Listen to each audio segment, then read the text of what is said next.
Okay, in this video we're going to be doing area and perimeter of rhombuses, parallelograms, rectangles, and squares. So just our quadrilateral family tree. Remember, we start off with quadrilateral. Okay, if I go to the right, this is my kite. Going down, my generic one here is a parallelogram. Then we have rectangle. Remember, rhombus looks like a square, but it might not have 4 right angles. Then we have square. On the left side here, we have trapezoid. And more detailed, if we needed it, isosceles trapezoid.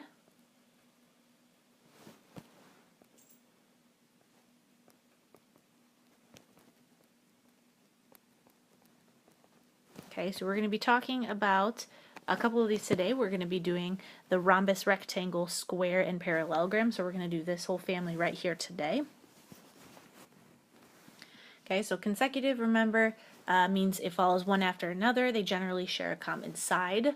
That will come into play a little bit later. So my parallelogram here, so my shape, it is a parallelogram.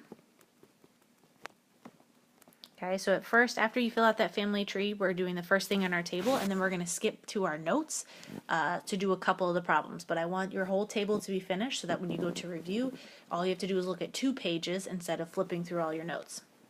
Okay, so remember a parallelogram.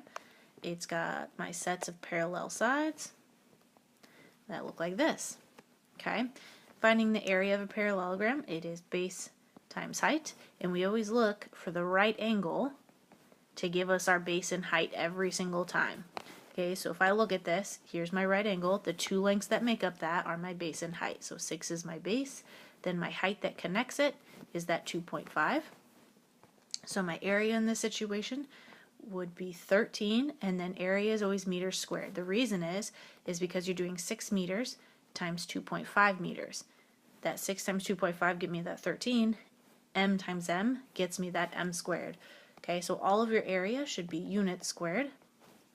All of our perimeter is just units because we're all just adding up all the sides. Okay, so in this, if this is 8, that means he's 8, or 7, sorry. If he's 8, then he's 8. So all we do for perimeter is add the sides. So I've got 7 plus 7 plus 8 plus 8. And I'm going to get 30. That was bad. 30 centimeters, because it's like centimeters plus centimeters plus centimeters plus centimeters. If I do x plus x plus x plus x, it would just get me 4x. It doesn't become x squared.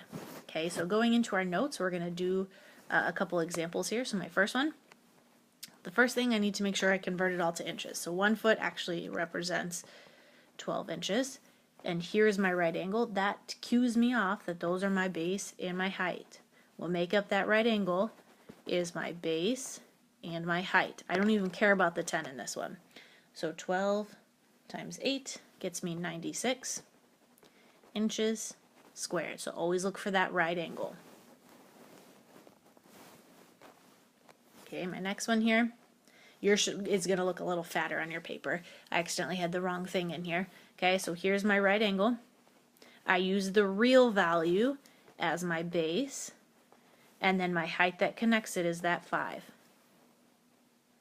So always use the real one. Even if I would have said like 3 inches here, you only use the real part of your base.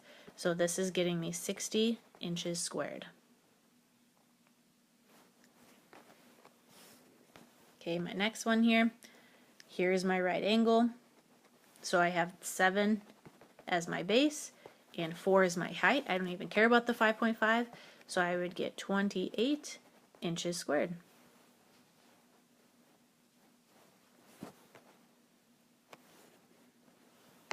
Okay, my next one here, here's my right angle. I only care about my real base, so 2 times that height. So I get 7 centimeters squared. Okay, if you were doing perimeter on this one, you would have 4.6 on the other side and 2 up here. You wouldn't even care about that 3.5 because it's not a real outside piece. Okay, so you're going to go back to your table and we're going to fill in a rhombus. So just a reminder, rhombuses might not have 4 right angles, but they do have 4 congruent sides. Okay, and their diagonals always make up right angles in here. That's going to be big for us to find outside pieces. Okay, so our area equation is 1/2 times diagonal 1 times diagonal 2. So D1 stands for my first diagonal, and it's the entire diagonal.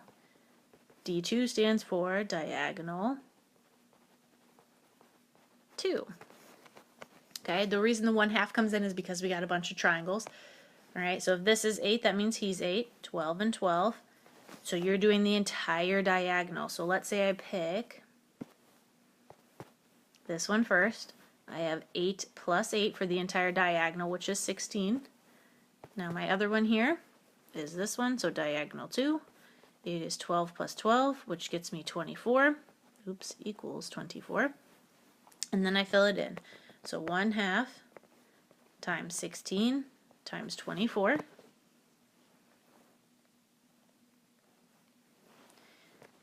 And I get 192. If I don't have units, we can go ahead and just put units squared.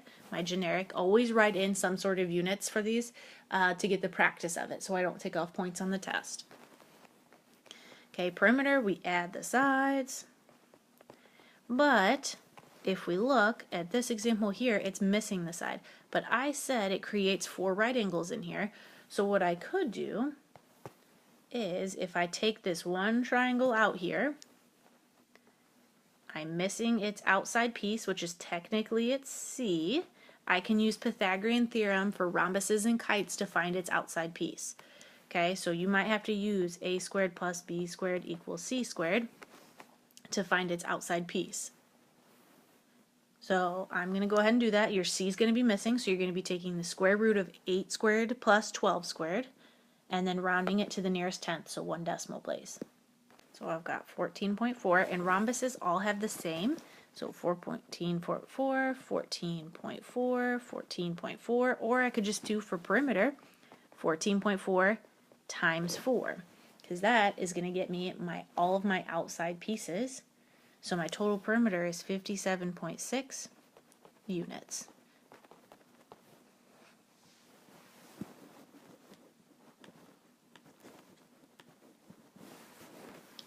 Okay, so my next one here, we're finding the area. So again, full diagonal. If he's 26, he is 12 and 12. So diagonal 1, 12 plus 12 gets me 24. Diagonal 2, 26 plus 26 gets me 52. So 1/2 times 24 times 52.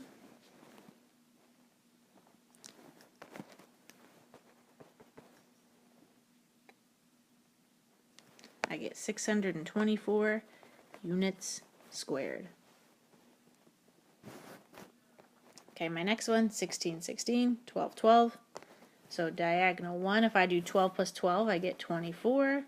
Diagonal 2, 16 plus 16 is 32. So 1/2 times 24 times 32. I get 8 equal 384 centimeters squared. Okay, and my last one here, we're doing perimeter. So remember, it makes right angles. All of them should be the same. So if I pick one of them out here, I've got 25 and 15. So I'm missing my C again. So you're going to use Pythagorean theorem to find your outside piece. So I'm going to pause the video to find my C. And I got 29.2. To find the perimeter, 29.2, because that's all one of them. I need all of them, so I need to times that by 4.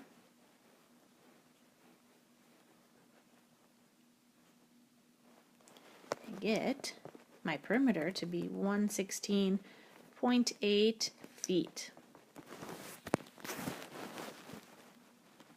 Okay, we are going to go back to the table to fill out square and rectangle. So square and rectangle, rectangle. Remember, we have 2 sets of congruent sides. We could still look for the right angles to give me my base and height, because the area equals base times height. So if you think about it, all rectangles have 4 right angles in them. So it's still going to give me my base and height like I did with my parallelogram. So in this situation, I'm going to do 9 times 4. I'm going to get 36 millimeters squared. Perimeter, add sides. Make sure you add all of them, so top and bottom match, left and right match. So I'm doing 9 plus 9 plus 4 plus 4. And I'm getting 26 millimeters. Square is the exact same thing, so if you want to do arrows into your square box, go ahead and do that. Okay, just realize your square, all of them should be the same, all 4 right angles, but it's still A equals base times height, and you still add all your sides for perimeter. It's just all of them should be the exact same this time.